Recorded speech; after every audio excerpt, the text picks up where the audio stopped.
there's a full fuck yes to doing this, right? But does that mean that you're a full fuck yes to every single part of each other? Like, is it like, wow, we're just like a puzzle piece that like fits so incredibly perfectly? Or have there been things that are difficult and challenging, but the full fuck yes transcends that? Like, did you just find the absolute perfect person and that's where the yes comes from? Or does the yes bring you through the challenges?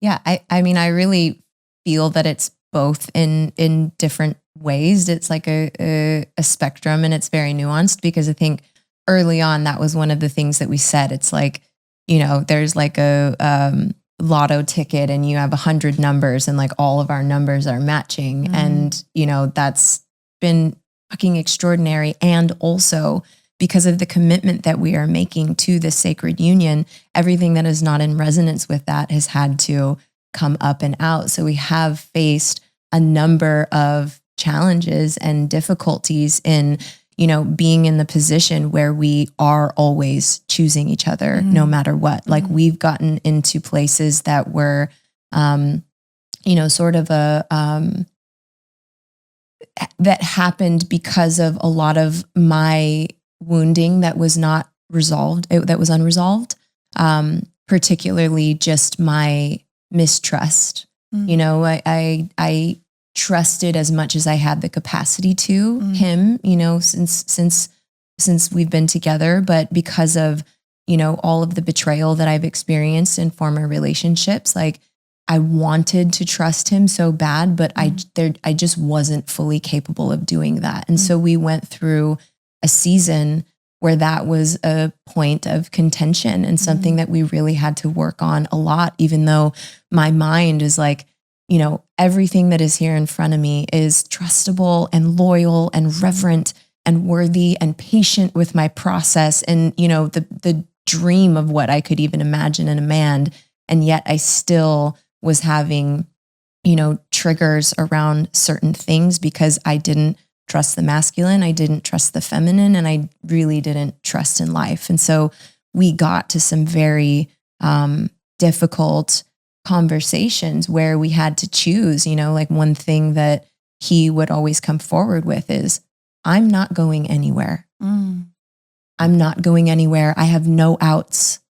So whatever it is that we have to do, we're going to do it. And maybe it's going to be really difficult for a while because it was painful to feel so in love and so close with each other, and to just feel that separation in those moments. Like it was deeply, deeply painful for both of us. But that was his response to me, is like, it's not even an idea in my mind that there is another way. I'm not going anywhere. And for me to feel that sense of safety where I was fully chosen really for the first time in my life was ultimately what helped to heal all of those parts of myself through a series of different things, and then ultimately bring us into a greater level of intimacy, trust, and depth, you know? So it doesn't feel like it's just, you know, we come together and everything's all in alignment and everything's perfect. Like we're constantly going through cycles and seasons of, you know, becoming more free because of what we face in our relationship. And this has been, I would say, heavier on my end of things that I have had to really move through and process. But it's all been part of it. You know, there's a teaching that our teacher, Rabbi Mark Gaffney, talks about, where there are cycles in relationship always. And, you know, the first cycle is like, you're just in this limerence, like, oh my God, I love you. Everything is perfect. You are everything I've ever dreamed of. And then you get to a point where you get into a moment of separation where it's like, oh, well, you're not what I'm projecting onto you as my perfect ideal, or this thing hurt really bad, or I feel wounded around this. And you get into, you know, that moment of division and separation, which is painful.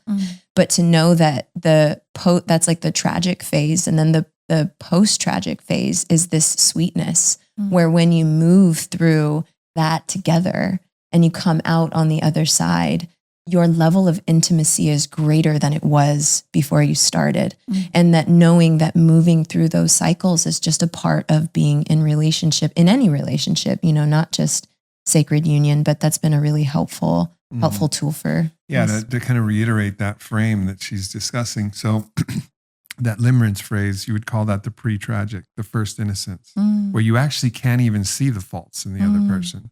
Everything is intoxicating and exciting, and this overwhelming eros and passion and love and desire is overriding everything. So everything is funny, everything is sexy, and you're in just this moment.